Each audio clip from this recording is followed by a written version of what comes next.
inviting you to begin. Yeah, Chris, if you'd like to participate, you can sit in either of those chairs if you want.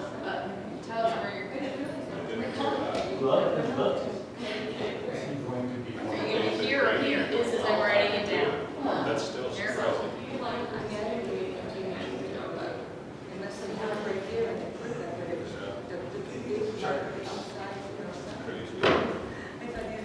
And then let me.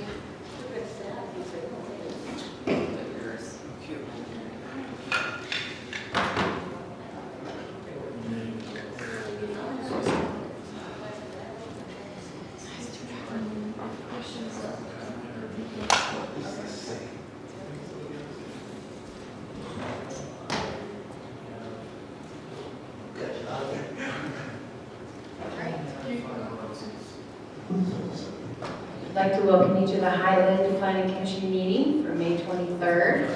And we'd like to welcome the commissioners and any that we have participating. We're going to begin with an invocation. Commissioner Trent Thain is going to be offering that, and the Pledge of Allegiance. Chris, would you be able to do that for us? Okay, let's begin there. Thank you.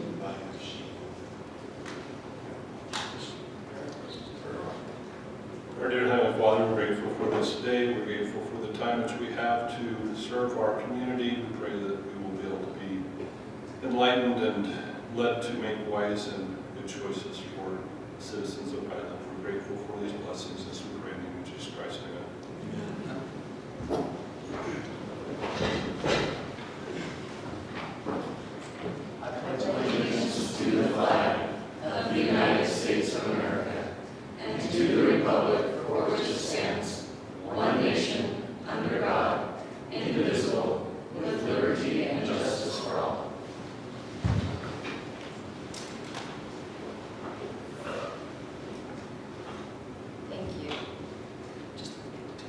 Thank you.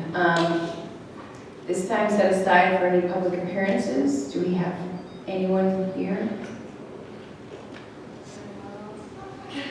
Okay.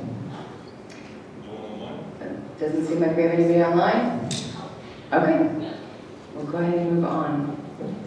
We have a consent item of approval of the minutes from April 25th. Do we have anyone who would like to approve the minutes? I'll make a motion to approve the minutes from last night. Right from the April 25th? April 25th. Sounds great. I second it. Looking down here. We need to, do you approve? Oh, yes. And Chris? Absolutely.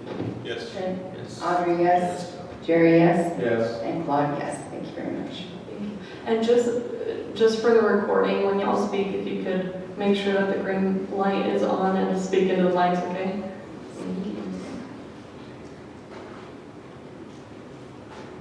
Okay, we have the general plan amendment about the parkway detail and land use, and we're going to turn the time over to Kelly to present this to us. Thank you, Kelly. Thank you, Commissioner Moore, and the rest of the planning commissioners for being here. This is a general plan amendment, which means it's legislative, which means that the planning commission has full discretion to either approve or deny or make changes as for your recommendation to the city council.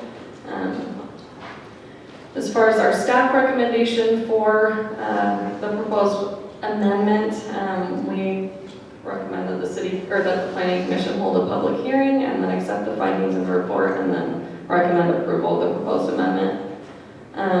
As far as council direction that we've received in the past, on April 18th, this was presented to the city council along with storm drainage regulations as a communication item, and they gave us direction to just move forward with that amendment. And then on May 16th, the city council saw the ordinance that y'all had recommended approval from on the April meeting, and they did approve that ordinance. And I wanted to call out a section in that storm drainage ordinance is the following, which related specifically to the parkway detail, relating to a 2% slope going from the fence in the parkway detail or just any publicly owned and maintained land, directing all drainage to the roads. And so that, which was passed and now in our development code, is also reflected in this parkway detail update in the general plan. And so now I'm kind of gonna go through, so this one on the left is our old Highland City detail. This is from 2008 and hasn't been changed since then. And then this is what we're proposing as the updated parkway detail. Sorry, it's a little less pretty, but we are trying to match it to match our engineering standard. And I'll go through the changes in just a moment. Okay, here they are. So just kind of summarizing the things that we've updated in this amendment. So we are proposing to require xeriscaping for the parkway details, which in our development code, a definition of xeriscaping, we do require 25% plant coverage, which is compliant with the Central Utah Waters like water-wise suggestions for having 25% plant coverage, so we're just trying to be consistent with that. We're also proposing to remove the planter requirement. If you see here, this is where it kind of describes the planter area. If you can see in the picture, it's very small, but the old detail required that there be a planter area at entrances to subdivisions to kind of give some landscaping variation between the sod and the planters or the xeriscaped area, because before it was required that all parkway details be grassed. And obviously now that we're trying to do more water-wise landscaping, the proposal is to just allow for it all to be xeriscaping and not require that planter area anymore. Another thing is that it removes the 2-foot tall berms. Every place where you see like this sidewalk meander, we had a requirement to have 2-foot tall berms where in the wider part of the meander. For maintenance reasons, our public works, like our parks departments, don't want them, and we haven't been requiring them as of late, and so we're simply just trying to update this to match what we've been implementing over the last few years. The other thing is specifying that the beam wall height, which is required as part of the parkway detail, be measured from the sidewalk elevation. That way we can make sure that we have a 6-foot wall, and that way when people are walking on sidewalks, we don't have people peering into people's backyards. And then also the 2% slope, like I mentioned before with that development code update, we did add this cross section that specifies that 2% slope from the fence to the curb. Oh, I forgot, you can't see my mouse and where that's pointing. Dang it.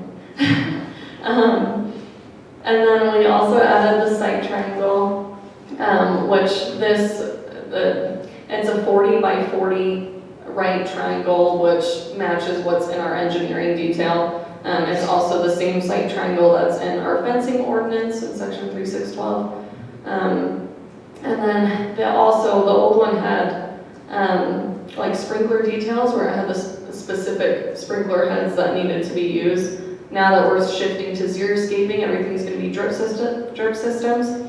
And so we kept it just for this general plan amendment. We're keeping it pretty general, just saying that the drip line system specification and locations are to be approved by Highland City staff. When we do the actual engineering detail for this parkway detail, we'll have those specific drip line types in the engineering detail. And then the final thing is we just added additional setback detail requirements for the fencing, just matching it to the setbacks that are in section 3612, just to make sure that we're just recognizing that these theme wall fences also act as residential fences, and we don't want a 6-foot tall wall in someone's front yard, and so we're just tying it back to those existing requirements. This does require a public hearing, and so we had to send out appropriate public hearing notices. It was posted on the state and city websites. We also have to post it in 3 public places, and then we also mailed a summary of what our amendment was to all affected entities, which are defined by the state. We did receive one comment regarding the site triangle definition, and that's something that we'll be updating in development code after this general plan amendment passes to be consistent with what we've updated. Our findings, and these are listed in the report, but it is consistent with the current practices of our engineering and public works departments. It better allows us to enforce or require developers to meet these requirements. It also conforms to state law requirements regarding drainage, making sure we keep our drainage on our property rather than having it pour out onto private properties. And then the slope and fencing requirements are consistent with the applicable sections of the development code. And then we also noted that the change to require xeriscaping supports what both the Planning Commission and City Council have expressed in wanting to encourage more xeriscaping throughout the city. And then here's a proposed motion to recommend approval. Like I said, it does require a public hearing, and then I'm happy to answer any questions if you have any. Thank you, Kelly, appreciate that. I'd like to open this up for a public hearing. If you would come up and state your name and use a 3-minute timer for your statements, stating your address as well. Please go ahead. Is there anybody online? I don't have anyone online. Okay, then we will close the public hearing and open it up for the commission to ask any questions. I just have one, it's just clarification. This is moving forward, this isn't retrofitting any existing. Correct, this would be enforceable with new development. Or if the city wanted to go and change the parkway details that we already own and maintain, we could do that and just meet the same criteria.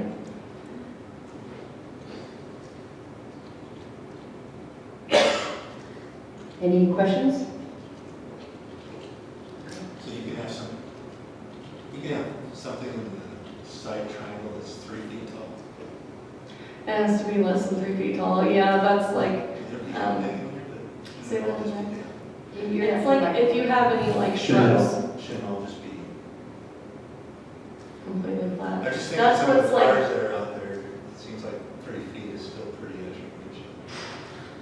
that's what's been deemed as like site distance and like AASHTO and stuff, and that's what we base our engineering details off of. I don't know if I can speak more to that because I didn't come up with it, but I was just curious, it seems like you just should leave it, yeah. I just come to a corner and not being able to. Yeah, right. I'm like, it's not very common for someone to want to put a big old shrub right in the corner, but Yeah. that's the other thing is that the parkway details are city maintained, where if we felt like a specific shrub was causing a site distance issue, we could just take it out. But I was curious. Okay, then if, we'll close this up for discussion, and do we have someone who would like to make a motion? I'll make a motion. Oh, if I can see it. I move that the Planning Commission recommend approval of the proposed amendment to the transportation element of the general plan to require that it be exerscaped and then also update, what'd you say? Xeriscape, sorry. And also update parkway detail regulations relating to drainage, fence height, and setbacks. Is there a second? I'll second. Thank you. Let's go ahead and vote. Yes. Roof? Yes. Yes. Yes. Yes. Thank you very much.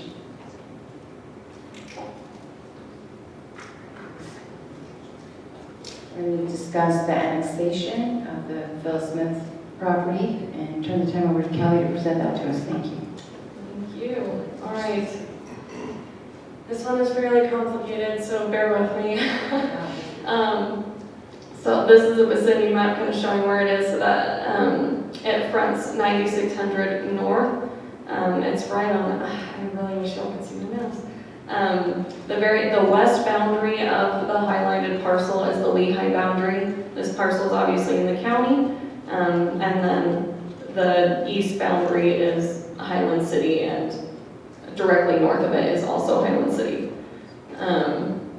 As far as our staff recommendation goes, annexations in general are a legislative decision. And so again, you have full discretion to recommend approval or denial. And same with any stipulations or wavering of requirements you add to it are also legislative. And so the Planning Commission really can recommend any requirements that they feel, that y'all feel necessary.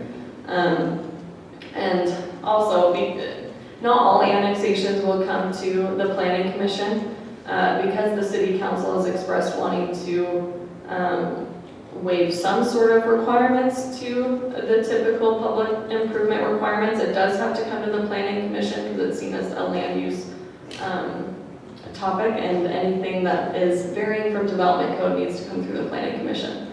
And then as staff, we went into a lot of detail regarding what our recommendation is in the staff report. I do want to note that, and I'll go into a little more detail, the annexation agreement, the proposed annexation agreement that's in the staff report, that includes all of our recommendations minus the one exception that the council recommended that we make the last time that the council saw this. And so I'll note what that specifically is as I'm going through this, and I give you a little more context. As far as process for annexations in general, it goes to the council where they adopt a resolution of intent. That's where they just say that they are considering annexing this property. And they approved that resolution on March 21st. And then obviously now it's coming to the Planning Commission. Like I said, it's only required when the request involves changes from code requirements. And then it will, after y'all make a recommendation, it will go to the City Council for approval or denial. And at that council meeting, a public hearing will be held. And they will approve the annexation agreement if they decide to. So kind of the history of how we've gotten to this point. In December of last year, this was brought to the council as a communication item. The applicant, before applying or going through the application process, wanted to understand where their council's opinions would be at as far as waiving a lot of the requirements. A couple of council members expressed being willing to waive certain requirements, and other council members expressed wanting more time to consider or wanting to know more information before making that decision. But they did say that they felt comfortable with them moving forward with the application. So that's what the applicant did. And then on March 21st, like I said, that's when it went before the council for that resolution of intent to be adopted. In that discussion, we described all these public improvements that that staff would recommend, which is really just development code requirements. And the City Council decided to direct staff to draft the annexation agreement, allowing for 20 feet of asphalt rather than the typical half road plus 10 feet of asphalt, which would be a total of 27 feet of asphalt. So they were just allowing that 20 feet, which is consistent with minimum fire access requirements. But then they wanted to still require all of the other public improvements. That was the one variation that they were supportive of. And so that's what's reflected in the annexation agreement in the report. As far as what the applicant's actually requesting, so the annexation is for 1.13 acres. That's for that whole highlighted parcel I showed y'all. They're proposing to have it be zoned R120. And they're requesting to use the city-owned parcel here. I'm going to go back to the vicinity map real quick.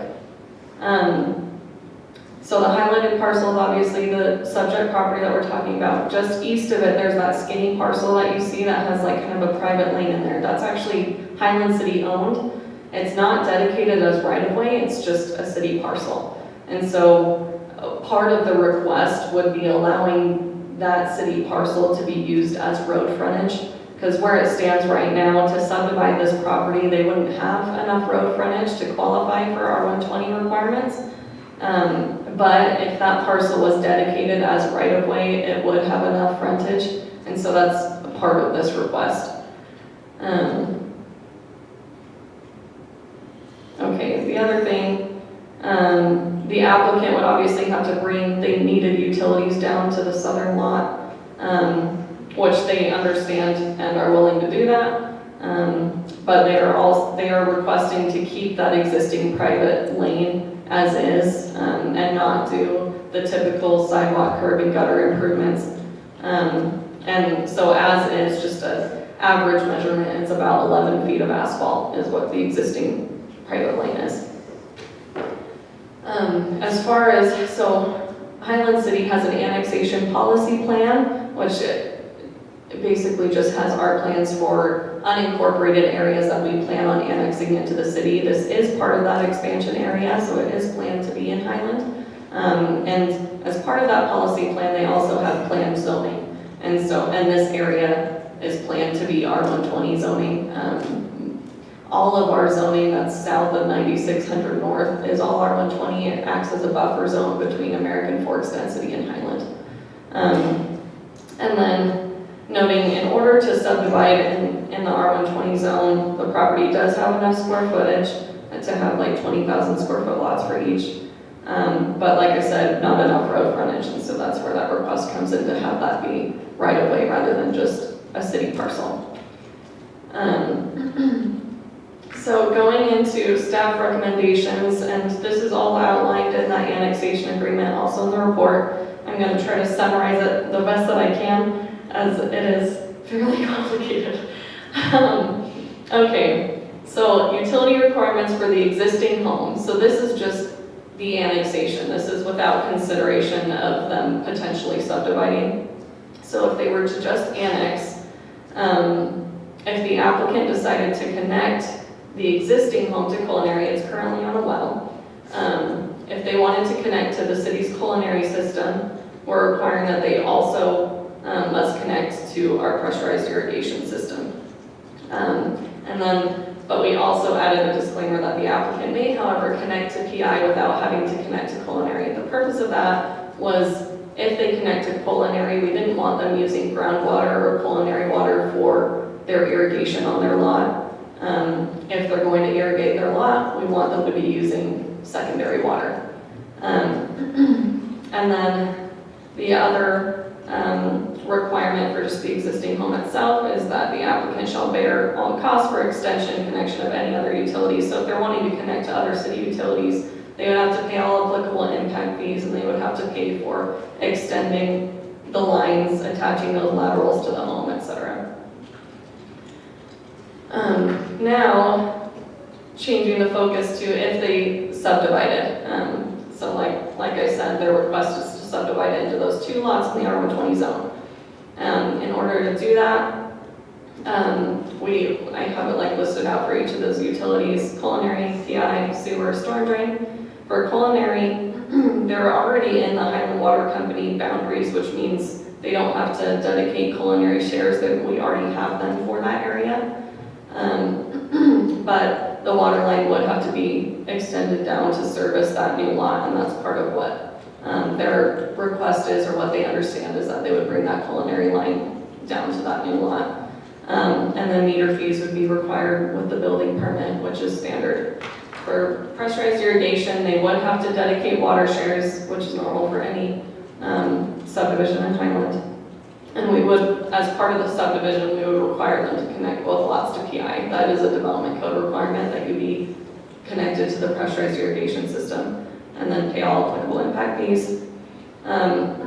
For sewer, they'd be required to connect both lots to sewer, and then have to pay all applicable impact fees, both city sewer and TSSD. All of our lines eventually go through TSSD, so everyone has to pay a TSSD fee.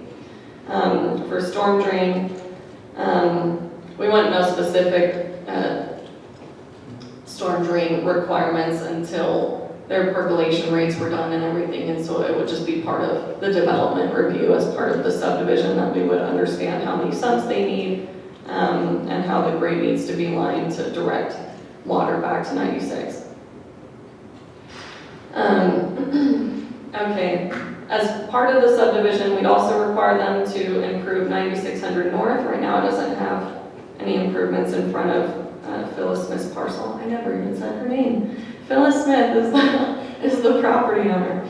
So for 96, there is a portion of right-of-way dedication that would still need to be dedicated to meet the full 66 feet of right-of-way for 96 as a collector. And it would also include curb gutter sidewalk and additional asphalt as needed.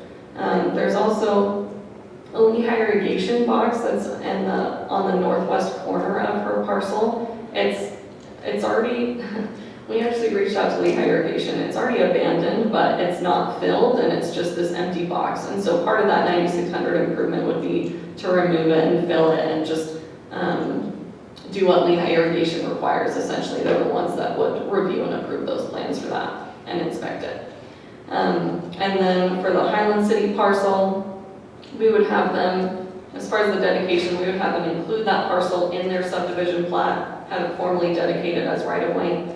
And then we would require them to do half-street improvements along that parcel, which is a typical development code requirement that you have to improve the streets that your subdivision abuts or is serviced by.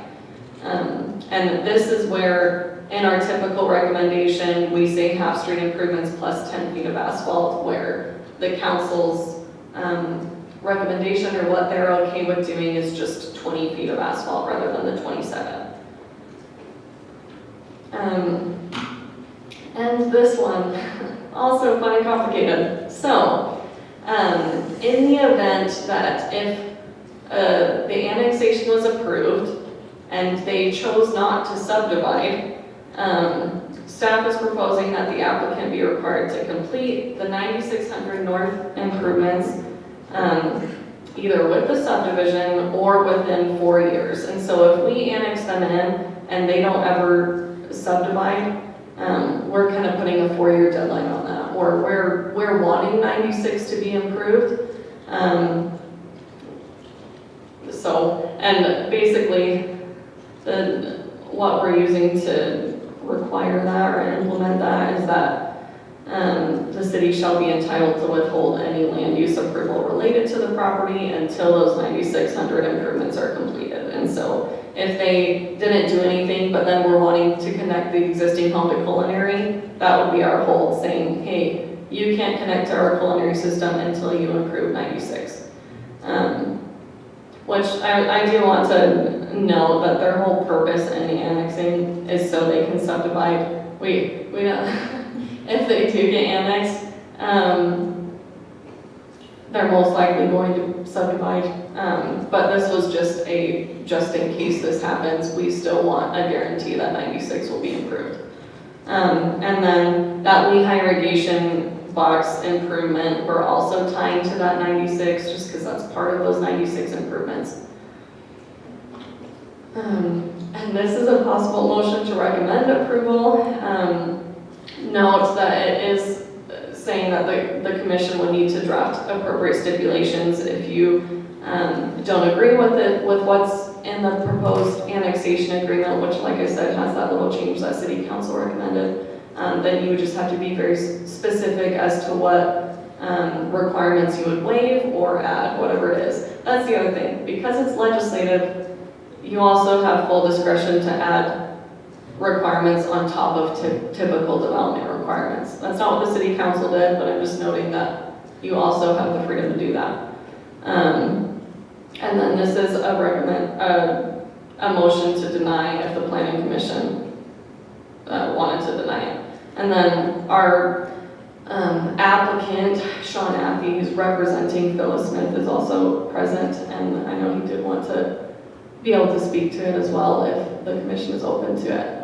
This does not require a public hearing, so no need to hold that. I'm happy to answer any questions that you may have. Sorry, that was so long. Thank you, Heather. Breathe. Thank you. Okay, if the commissioners agree, I'm completely open to letting the applicant address us. So there is no public hearing, but we'd like to hear from the applicant if they would state their name and address. Sorry, it felt. Yeah, I was like, I did See, not know is you this were my there. podium? Sorry, that one doesn't work. They never plug it, so just press it to make sure it's green. And would you please tell us how you're tied to the applicant? Yes, my name is Sean Athey. I'm representing Phyllis. I've been submitting the applications for Phyllis Smith and her son-in-law, Randy Rindlisbacher, who had a family situation come up, so he wasn't able to come and present tonight. So just quick background on it. First, thank you for your time. Thank you, Kelly, and the city staff, like she's gone through. It's very complicated, lots of pieces to this one. Phyllis Smith is... Move over to the mic just a little bit, thank you. Sorry. Phyllis Smith has lived in this house for roughly 45 years. About 10 years ago plus, her husband got cancer. They spent their retirement fighting that. He passed away. It extended his life, which was great, but her retirement's gone. She's 74 years old and she is still currently working.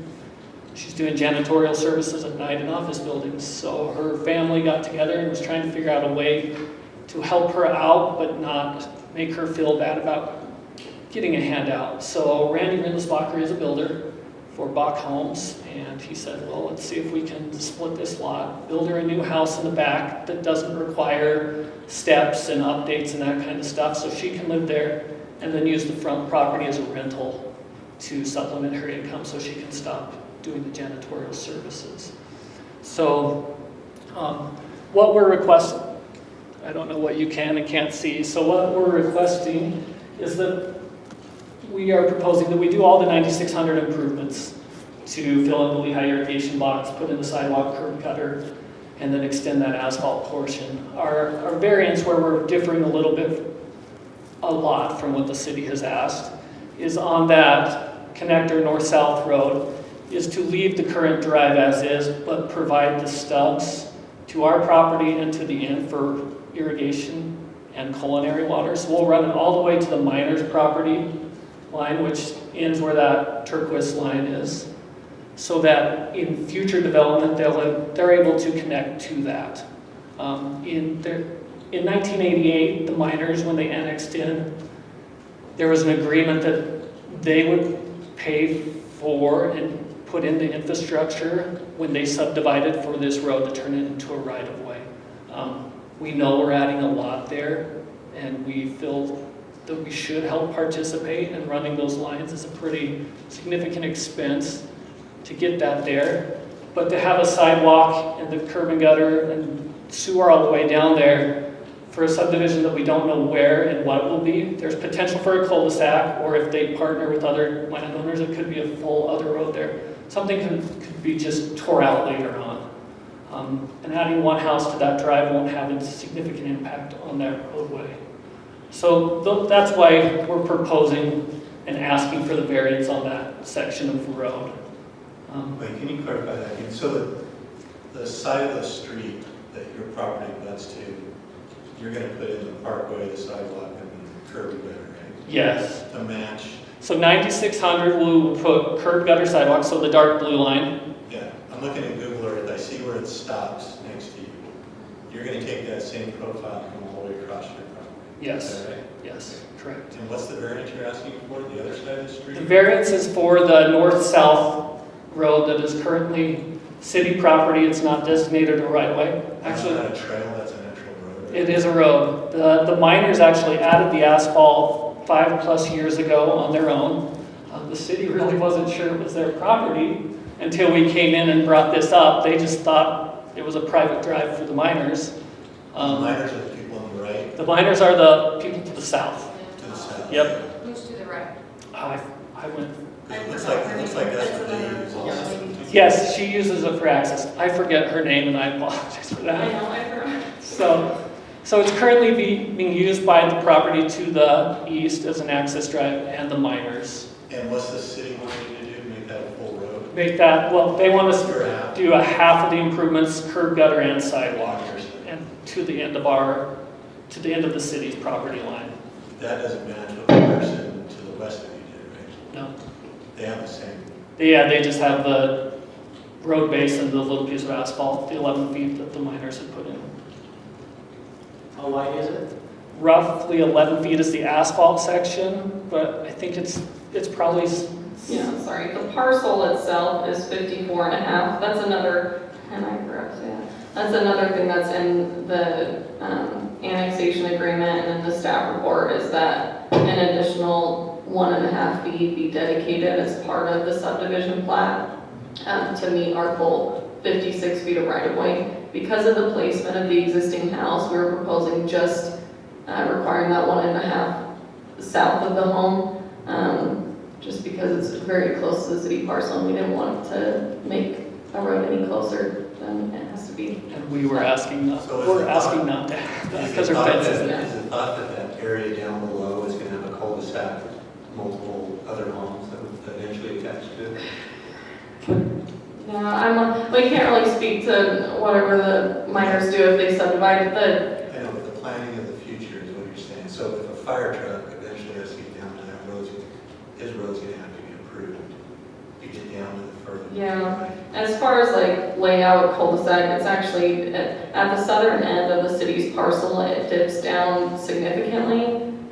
Like the miner's property is a lot lower than where Phyllis Smith's property is. And so as far as like storm drainage and sewer, I can't tell you how it's gonna Yeah, work. storm Yeah, drain and but- sewer won't be able to flow to the north just based off the elevation drop alone from that road to the current subdivision. So when the miners do decide to subdivide, most likely that sewer is going to have to go south for them and storm drain.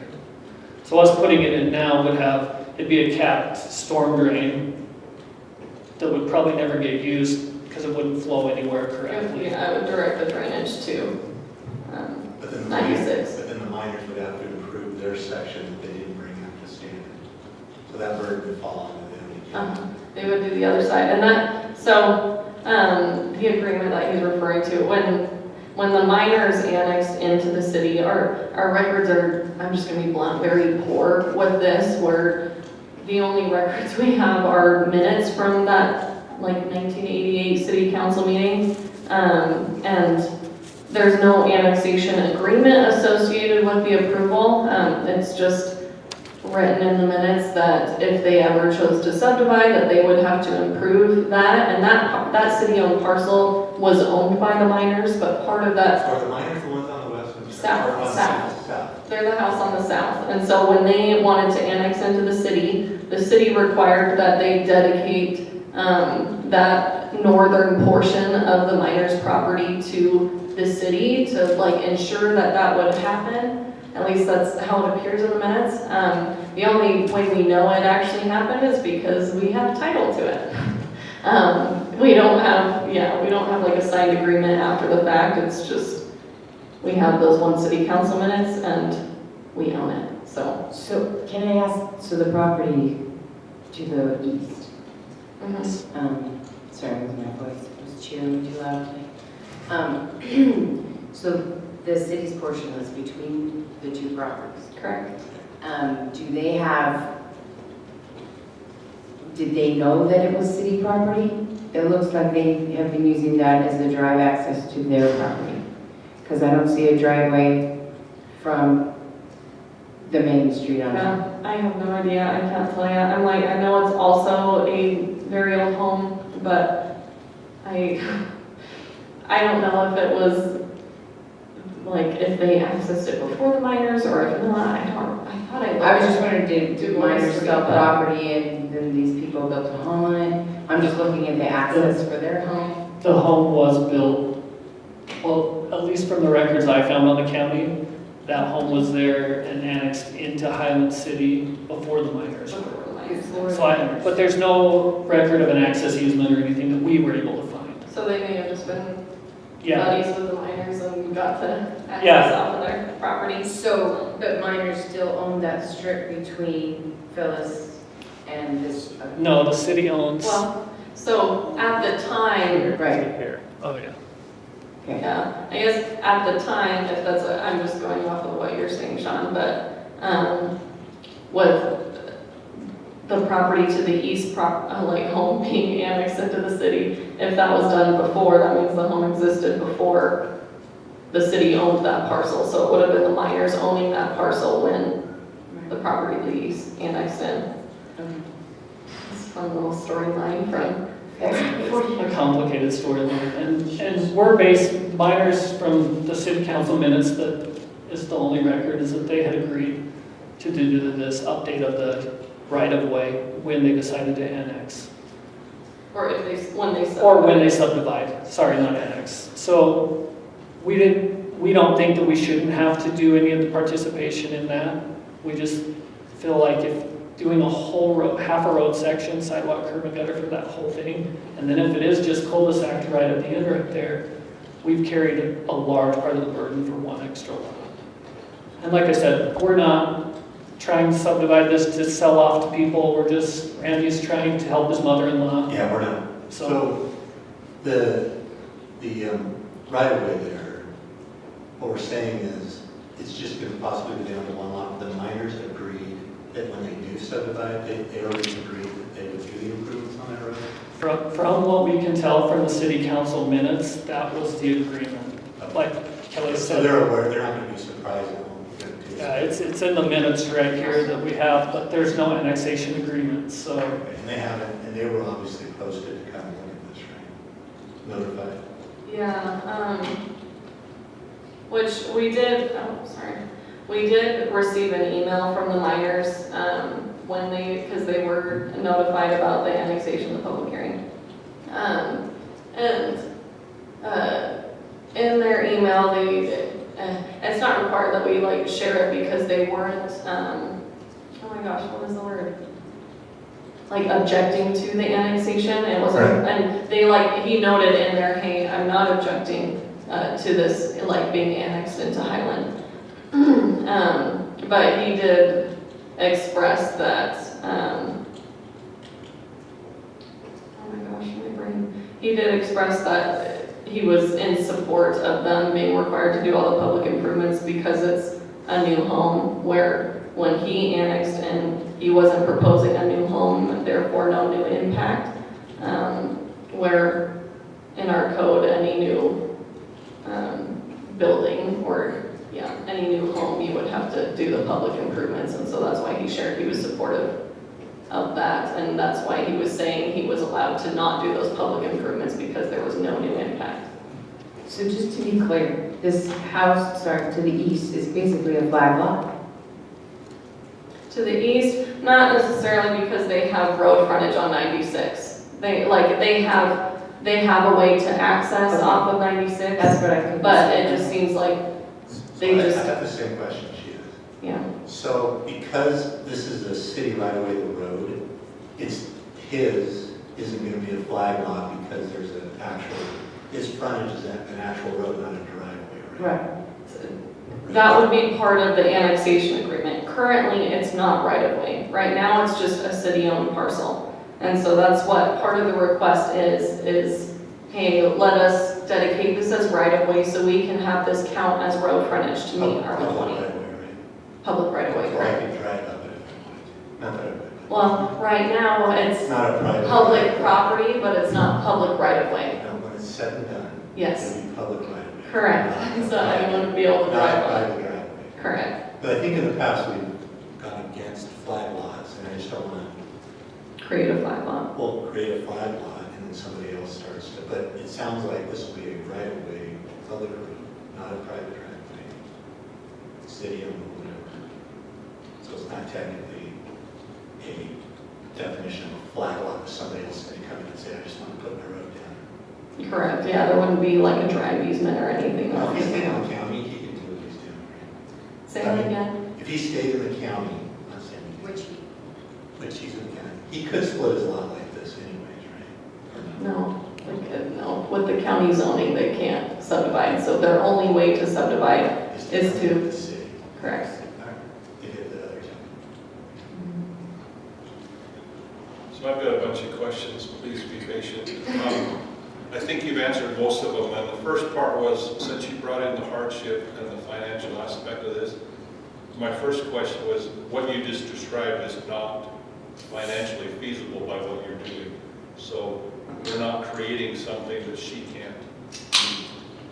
Meaning, I don't know how you can keep all that, pay all that development, and do what you described. So somebody's having to subsidize her. Again, that's not necessarily my business. My business is that we're not creating something that she can't complete. Yeah. So, He has one. Yeah. Did that make sense? Somebody else is taking care of the financing? Yes, her son-in-law is. Okay, and I missed that part, that it's Yes. her son-in-law that's the contractor. Yep, her son-in-law, Randy Rindlisbacher, is taking on financial responsibility for this. So my other question was kind of for Kelly. Typically, when you annex and you're asking for a development, all of the approvals we're talking, is it typical that they're done in one big piece?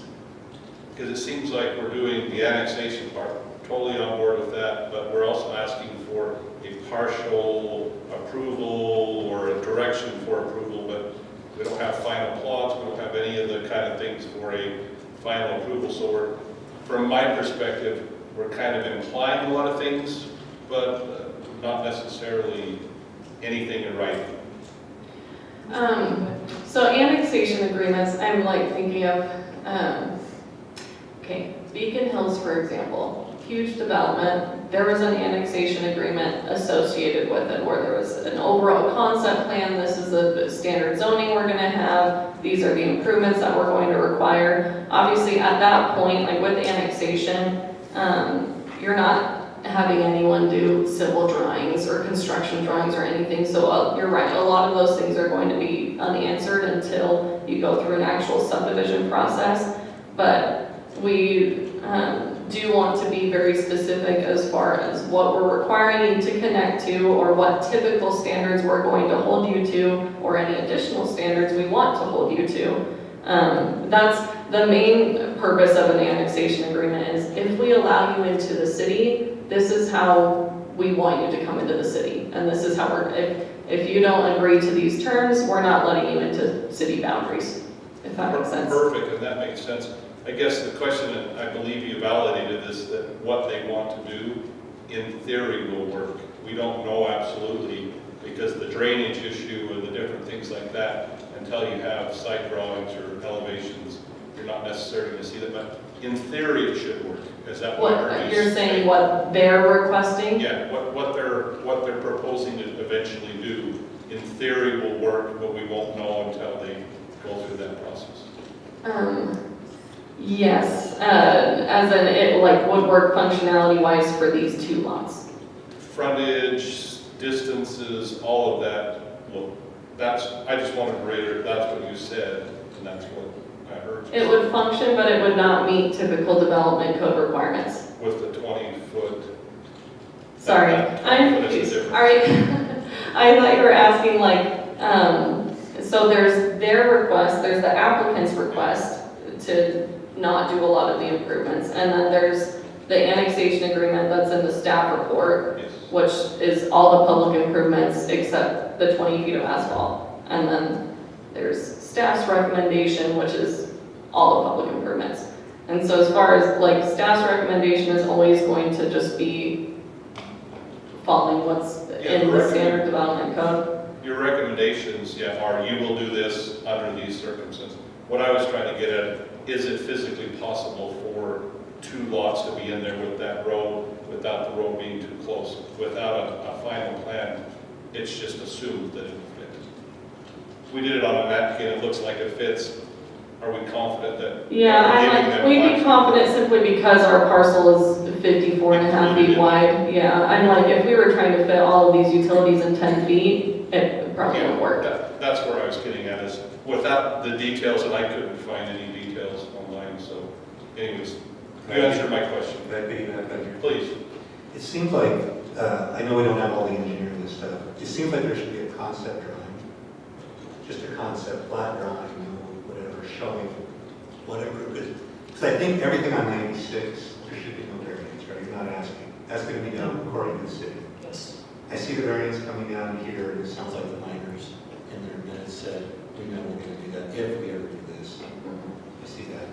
But it just seems like for council to really understand and so that they're clear, there should be at least a concept plan showing improvements here, variance here, here's where we're splitting it. Like, it would have been nice to kind of see what we're all talking, we're just hearing. Like, I had to get on Google Earth to figure out what was kind of going on, but it just seems like when it goes to council, there should be a concept plan that just is real clear, flat piece of paper. We're doing this, all what she's saying. we're asking for the variance here, we're splitting it here.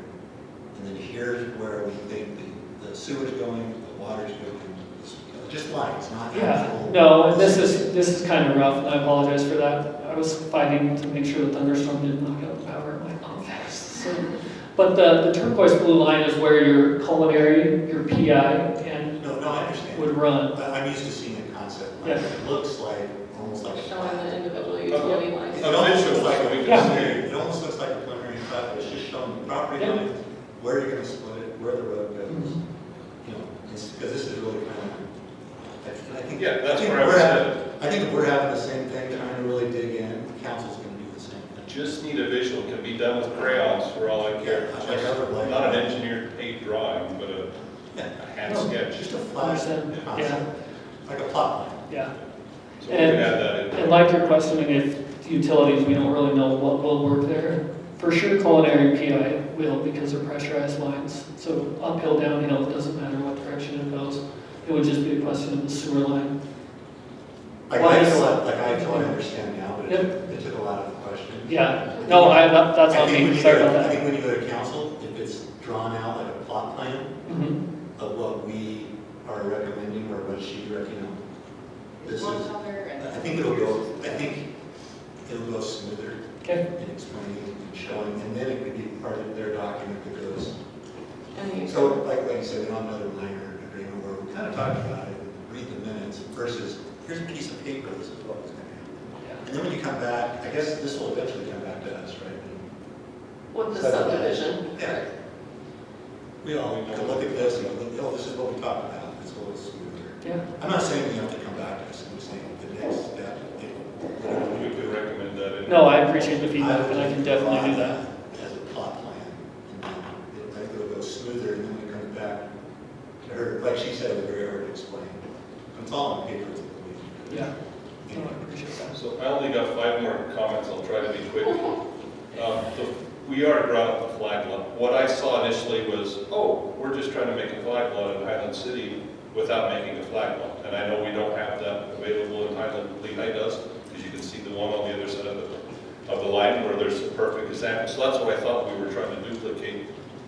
My concern being that we're going to set this up as a flag lot, essentially, and then walk away, and if nothing ever happens, it will be a flag lot for the next whatever years. I'm not so concerned about that, but we're skirting governance is what I've heard. What do we call it here? Anyways, we're skirting something there. So I think we kind of talked about that a little bit, but along that same line, the city owns that property. Do they need to buy that property? Does the city liabilities, any of that kind of thing? Do we need to sell it to them for $1, $1 million? How should that be done? Because it's already public property, it wouldn't, That'll be public. Sure, but it's not really a public road until it is fully done, because no one's going to know it's a road. Yeah, you can't own it at the end of the day. You have to. it would just, like, which is typical with the subdivision plat, is just because it's city owned and being dedicated as right of way, the city would be a signer on the subdivision plat as an owner on the plat, as we are on all plats with any roads. And let me cut to the chase. Where I'm looking at is just plain favoritism. When it comes down to why doesn't the city give me a piece of property versus somebody else, and that's really what I'm concerned about here, is setting precedents. We're giving property, for different things. When we talked about Chris's last time, that little piece on his, that we were going to do some swapping. On the 670, There was some equal swap there type thing, where some financials, something was done to make it equitable for all. I'm totally in favor for what we're doing, but the equity for anybody else wanting to do something different, I don't know how to apply that. They're not giving it to you. You're keeping But without it, he can't do anything. Correct. That's the point. Correct. And then, same with the minors. Yeah, exactly. Minors, so it stays. I do want to add, which, like, it being equitable would be like a decision for y'all to make, but because it is an annexation and is legislative, whether it's equitable or not for the developer and for the city, it wouldn't matter. As in, the city can require things or do things that benefit the city more than the developer, and because it's an annexation, it wouldn't, there's no legal precedent, and there's no, there wouldn't be any legal liability on the city for requiring anything additional or, yeah, that makes sense. Totally, and I'm totally with you on that. I just wanted to throw it out to make sure that we addressed it and that we talked about it. I think the variance would be favorable. Yeah. Like, if we granted variance, I think your question comes into play, are we playing favorites here, or should everybody be treated? Because the chance of that variance not turning into a permanent thing, not, that 4-year clause, and that was one of my last question, was how do you reverse that if you've given those permissions? If that balance there wasn't really clear, but I just wanted to finish off on that last note.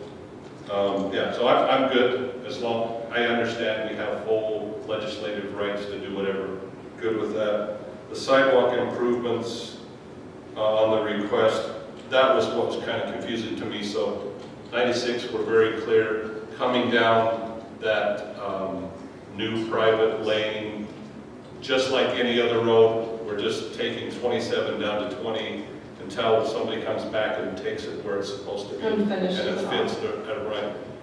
Will it, here's my question, will it fit between where it's at and that house that's right next to it, or would this action require that house to be removed? Are you referring to the house on the west or the east?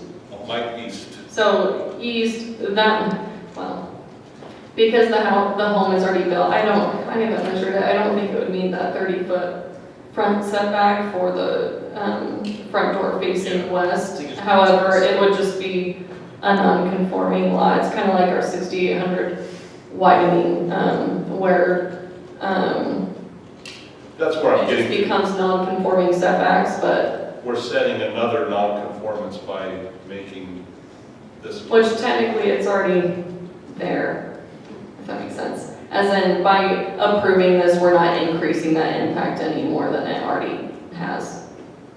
Well, but to your point, if they really want to do it, they can access from the front side. Correct. Their front could be the other way, and That they should, can yes. align that. So with that in mind, does that make this a non-conforming lot with the two houses there with this road when it's the full, what is it, 56 feet in this? What's the full? The full right-of-way width is 56 feet, this parcel is 54.5 feet, and that's where we're trying to get that extra 1.5 feet to bring it to standard. But the asphalt that's there right now is how?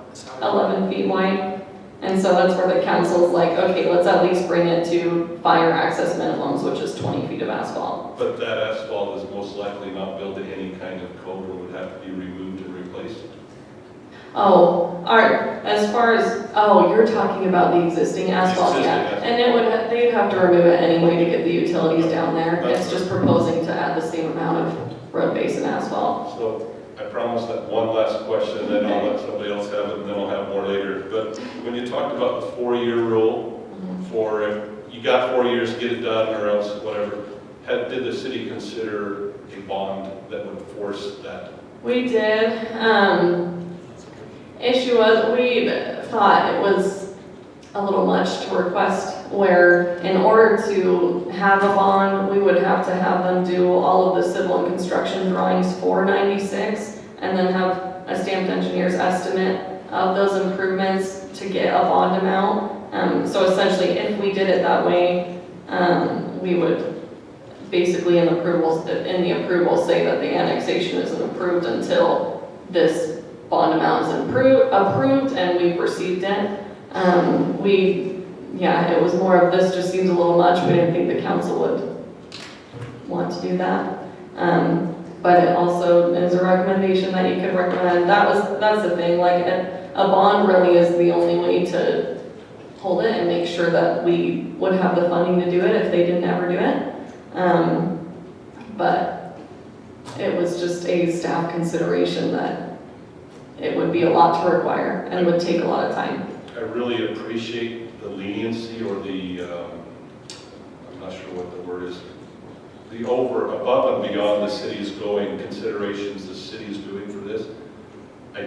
It concerns me that we're circumventing, shortcutting a lot of different things. and concerned about the legality, but please, anybody else, go ahead and talk now. I'll make one comment on that though. Because I had the same thing. We don't want to set up a flag lot. The only thing that changed my mind was that is not a private driveway. It's a public road. And I feel anybody else that can get a public road to come and go down the side of their home, it's not a flag lot. If that was private, like you said, they had to buy from the city in a private road, I would say no to it because that's a flag lot. But because the city owns that property, it's being built to city standards. It's going to be a road I could drive up, not just the person that lives there. To me, it doesn't fit it looks like a flag lot, but I think if anybody else came to the city and could get a city-approved dedicated road instead of a private driveway, because that's going to continue on, right, eventually, if somebody, I mean, in the overall general plan, the goal would be to continue it. On a flag lot, there's no hope for that road to continue. And so for me, that's why, because I agree with you, I don't want to circumvent, I don't want to set a precedence of a flag lot, but I feel because that is a public road and it has the ability, not saying it will, to keep going to service other things, it doesn't really qualify. So are you saying that with it being completed as the staff has recommended or as the applicant is asking? So I'm considering the variance only because the miners have already agreed to go back and complete that eventually the final profile will be a full road. But if he's just getting a variance, the miners are like, whoa, why didn't he finish the road? And now I've got to go finish it. That wouldn't be it. To me, that's putting burden down the stream. But where the miners have already said, we agree that we'll improve that road, I think the variance is worth considering. Because I'm just thinking of, like you said, the cost of that and the cost of that, is that even worth a lot? But that's their deal. That's their Sure, yeah, and they can worry about that. But I like what you said about the potential there. What I heard was a flag lot, and it's been a long time since I developed anything, but they can only be so deep. If they decided to do a flag lot here, would that be possible? Or are we already too deep? They're not even legal in Highland. No, they're not legal in Highland. Oh, well, I didn't develop it in Highland, so I'm not familiar. So they do in other cities, neighbors, just been on. So we have a lot of them, but only because their potential is for future development. Meaning, we have a lot of stubs in Highland, roads to nowhere. But, Right, yeah, But there's a yes, potential. we stub utilities to vacant properties to give them. to keep going. Yeah. So I guess my thought is, if we bring it in there, just as I Google Earthed it at home, it looks like that road can continue and it can go wherever you want. So we're not limiting anyone's potential development on any of the properties by doing this. And the fact that there was no one here opposing it tells me no one else is concerned. The other difference on that road is the person to the east accessing. On a flag lot, only the guy in the back has that road. Versus here, the guy in the back, them, and so there's 3 points of access.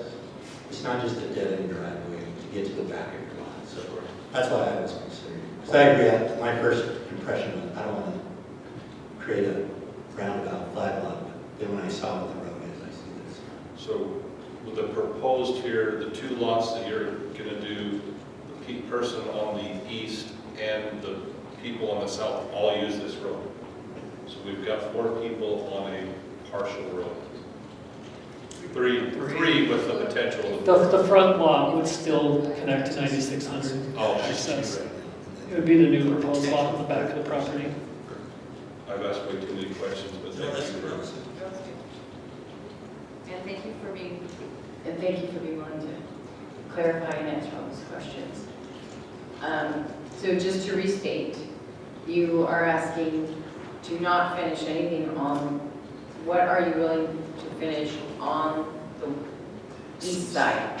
So we were proposing on the east side, the road that will run, the city's property that runs north-south right now, to put in sewer, water, and sewer, culinary water, and irrigation. An engineer will design that, city engineers will approve that to whatever aspect they deemed necessary. So culinary and irrigation will run to the end of the city property so that future minor subdivision, whatever happens there, they can connect into that. So that stub is there for them. And then whatever the city engineers deem necessary for sewer, we would put that in as You well. just don't want to do the sidewalk curb. Yes. You're also going to do 20 feet of asphalt. We're proposing to keep the asphalt the same, but if what it is, the hardscape, if we'd be open to doing 20 feet of asphalt Yeah, I don't know. if we didn't have to do the curb. That house in the back, sidewalk. having just gone through a fire, I don't know if the fire department would allow an 11-foot road to access the house in the back. The fire department wants 20 feet. Did I understand correctly, you're not going to do any curb and gutter on the west side? Sidewalk. See, it's just the east side we're doing. Yes, We're okay, doing so the normal stuff. we're proposing not to do any curb, gutter, sidewalk along our property line, just to have asphalt there. Let me clarify that. On your property line to the east, so on one side you will, on the other side you will. or on- We're proposing, no. Oh, that's not at all what I understood. It's not an issue. Yeah, so the proposal is that the way the Highland City parcel looks now would look the same, just with city utilities under it. That's what he is requesting. So, And what is staff? Staff, based on development code requirements, we would require sidewalk, curb and gutter on, east side of their property, west side of the city parcel. Okay. Plus by development code, it would be half street plus 10 feet of asphalt, so that's 27 feet of asphalt. Like I said, the council's requesting, or recommending to just allow, or require 20 feet of asphalt. So what's in what's in the annexation agreement is curb, gutter, sidewalk, 20 feet of asphalt, and then obviously the utility or the infrastructure underneath the road. that's what I thought I heard. So, yeah, that's what's in the annexation agreement. What he's requesting is just the utility connections, but keeping the private lane as is, which is 11 feet wide. Okay, that wasn't quite what I was understanding. So, in that case, who's going to put the curb, gutter, and sidewalk and all that stuff in? When the miners. When the miners go in, then the whole thing will have to be going. And That's kind of the caveat, is that we don't know when, if the miners are going to subdivide. And so, yeah, potentially if they did in 10 years, 20 years, 30 years, we have no idea that they would complete the road improvements in that parcel.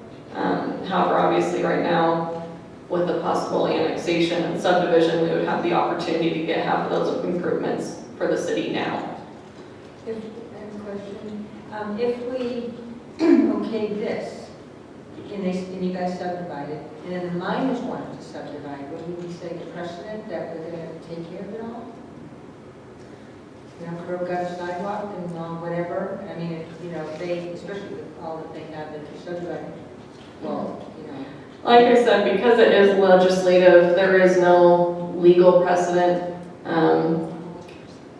I can't say that for politically, emotionally, ethically, whatever, but as far as like what's legally binding, anything that you require or don't require on this wouldn't set a precedent for any other.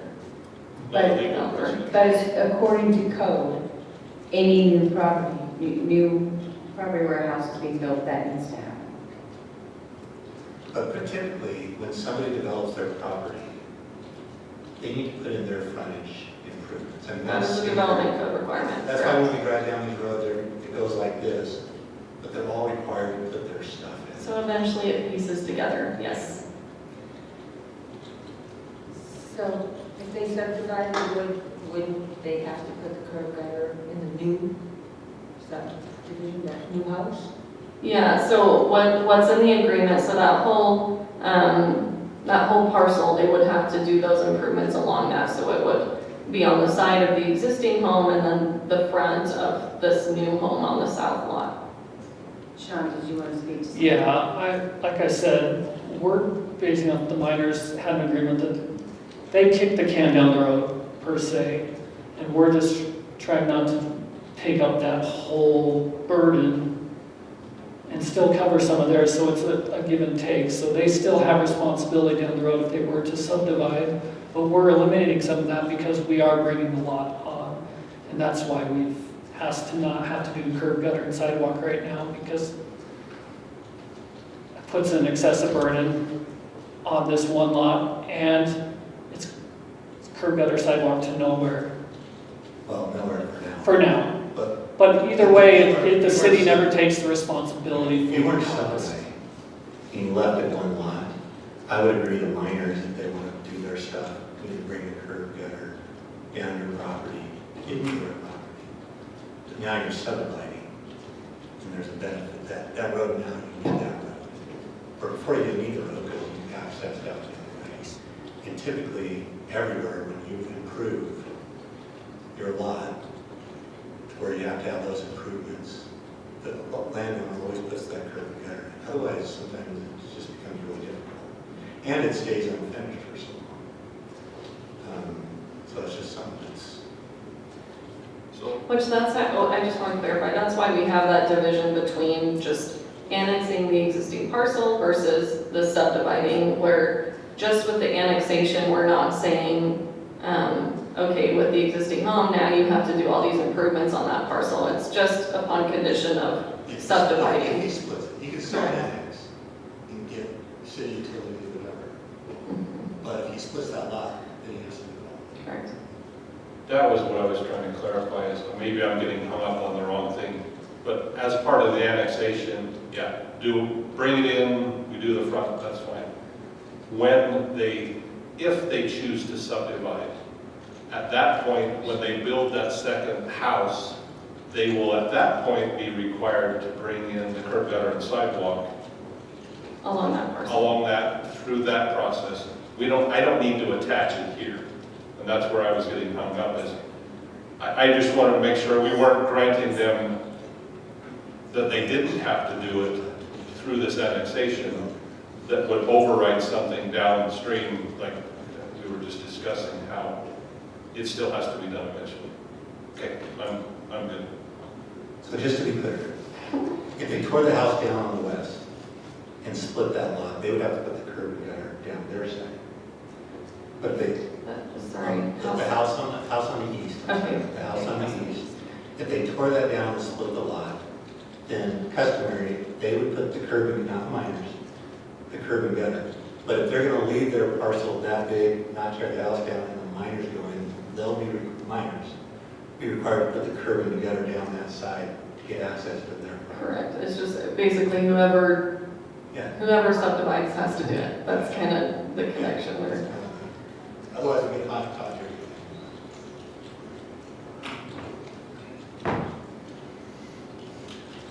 Sean, is there anything else you'd like to share with us or anything about this? No, just thank you for your time. I appreciate it. We're asking for this variance not to sell these lots off, but to help Phil Smith out. And I appreciate that you took a lot of your time with only being one person here. That's all right. Thank you. Thank you. Appreciate it. Okay, now we're gonna, not that we haven't been discussing it, but we need to come up with a legislative decision. And we can come up with stipulations as well. One of the things that were mentioned so far was that the requirements would add a recommended lot plan, so that when this is going to the city council, they can understand and see this better. And that's something that we can put in our recommendations, so that this process can go faster. So that was the only one that I had heard of so far. But I'm opening this up for all the citizens. So are we making a motion here to, no, are we supposed to make a motion to approve staff, whatever? It would be to recommend approval or denial to the city council with whatever stipulations you want to recommend to the council for them to take under consideration. So I don't think any of us have a problem with the annexation, right? Obviously not. And so this whole thing is whether we have, we stick to the development code traditional development code to have the curb, sewer and gutter go down on their portion all the way down to the second lot, or the second lot, not that. But yes. But I guess that's the question for me is, until they go for that subdivision, it's not even in the, it shouldn't even be part of the discussion. That's the part where I keep getting stuck. Right, it's like the condition of subdividing, and That'll we, take care of all of that, we shouldn't be addressing. So that should be the stipulation that if subdivided, they would be so that's what's responsible in the annexation agreement already. So if you agree with that, you would just say, as as is. written, yeah, in the proposed annexation. If you wanted to not do the 20 feet of asphalt like council said and do 27, then you would have to state that, changing it to be staff's recommendation rather than what's in the proposed annexation agreement. Does that make sense? So the only real difference here is the 7 feet. Correct. Everything else is as code, city code, as constituted right In the agreement, yes. now. I'm good with that. I'll make a motion if we're ready. So help Kevin. Oh, sorry. I thought I changed it on that one. I move that the planning commission recommend approval of the proposed annex subject to the following. The commission, oh, we need to drop. So the following, that we recommend a Concept drawing. a draft plot plan or a concept plan be attached to your application, or how that should be set, and that we accept the council's recommendation for doing the 20 feet of asphalt, curb gutter, sidewalk, etc. That the only variance we're granting, and I'm not saying this in the right order, but the only, we agree with that same changing or variance of the code. From 27 feet to 20 feet, everything else be under city code. Did I say that bad enough that he couldn't do it? I got the Please help. motion recorded. I'll second that. Okay, so Jerry seconded it. Let's go through and do a vote. I have a question on that one. The only thing I wasn't sure of if you're including, you said curb and gutter down the east Yes. side. That's part of the city. I said, okay, yes, to that. Yes. Yes. Yes. Trent, yes. Jerry, yes. Jerry, yes. Yes. All right. Looks like we have passed. Thank you very much. We appreciate your presentation and helping us have better insight.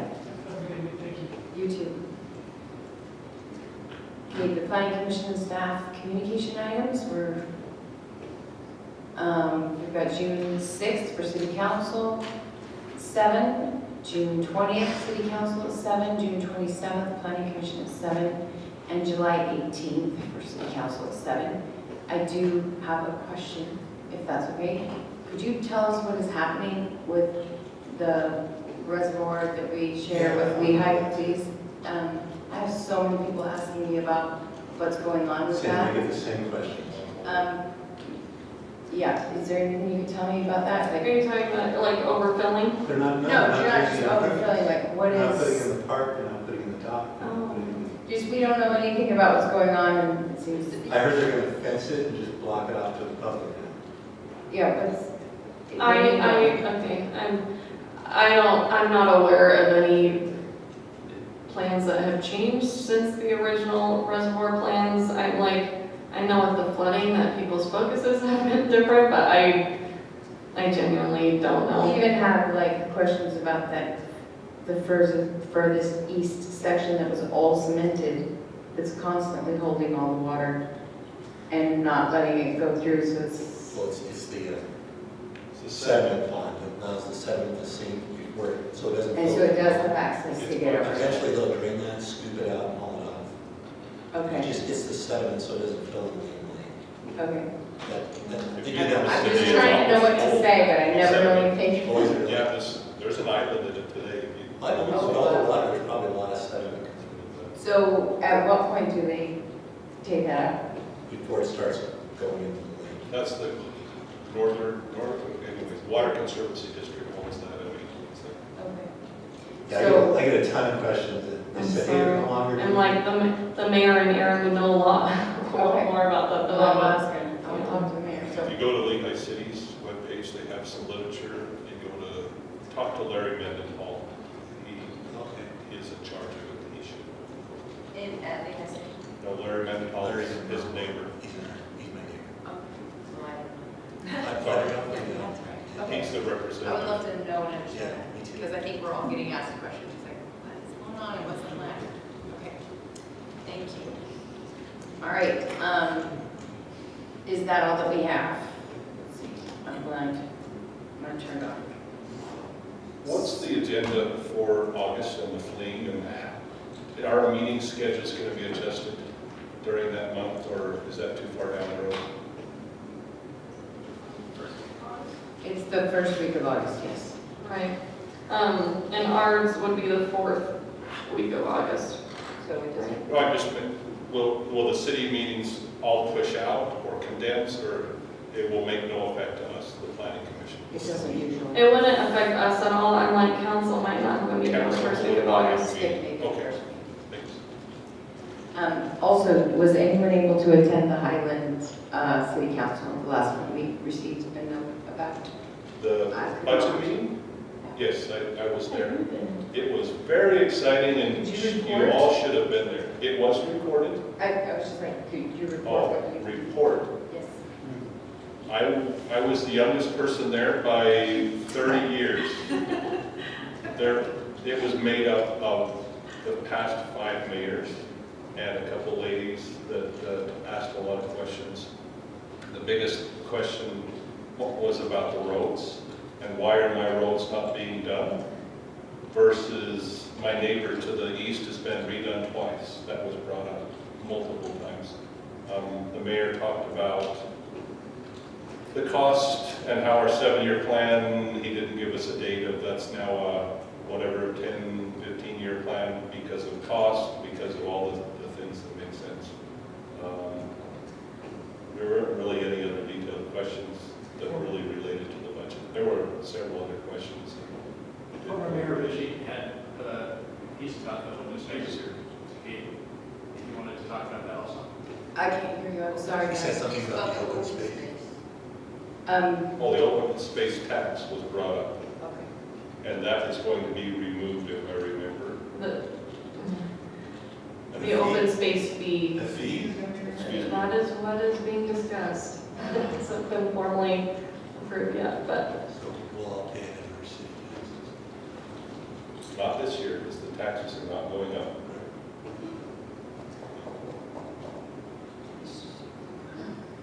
Okay. Thank you very much, we appreciate that. And in the future, if we would like to collaborate a little bit and cover some of these meetings that we can and divide up so that someone is not going to all of them, but then we can see the efforts we've made in planning commission and the way that it's been received by city council.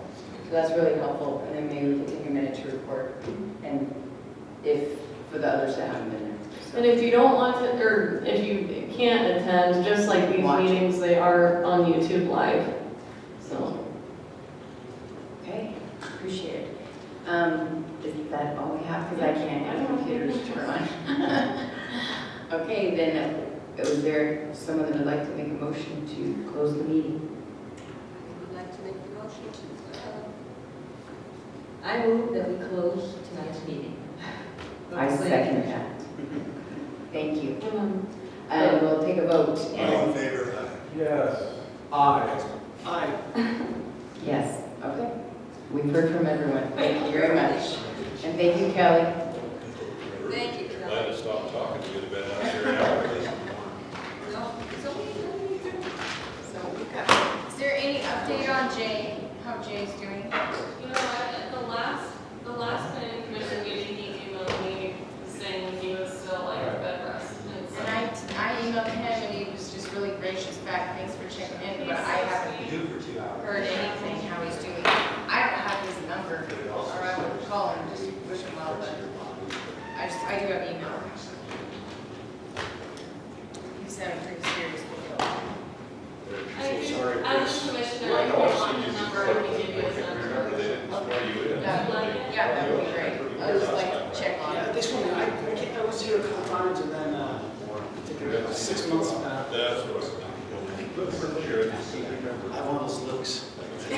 Dayton, Ohio. There we go. I'm also an identical twin of her. It tricks me all the time. He lives in Salt Lake. We still look a lot alike. In fact, You're from Dayton? last name's Dayton. I grew up in Rose. I have two brothers who lives up in Salt Lake. I have a son who's playing club volleyball. He was at a practice the other night, and there was someone who was playing on the other court. And it was a girl, she kept looking at me. And finally, she waved. I looked back like, me? And so she was really confused. Well, her mother then texted this is me, that's me and my twin brother.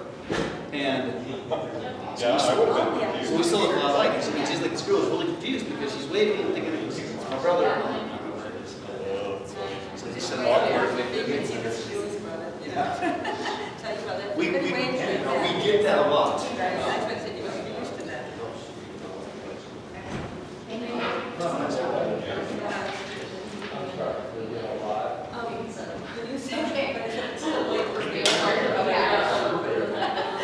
Did I say that? I said that out loud.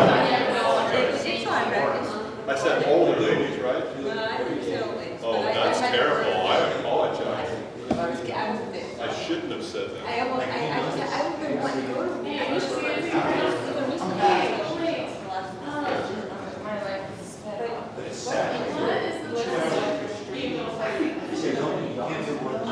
No, she was a former council member many, many years ago. She lived, and the other lady lives just 2 blocks from me to the east. Oh, and we married to my set of ladies, that's horrible. Oh, my street's the same thing, it's the whole. So the chamber, how they can let that treatment, well, that I did way back when. This gray house and my house. So, If not for me, you folks used to get. And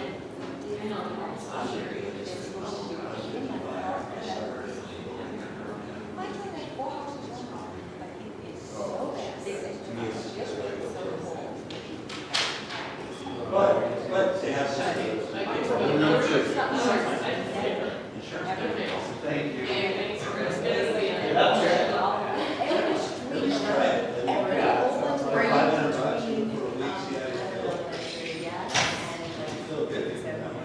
yes. So, I know. The chamber's great. And my The road is the road that's been deemed as what did he call it? The mayor called it something, but basically it's hopeless. There is no fixing it, it's just total replacement. When the government's really good, they step in, they say,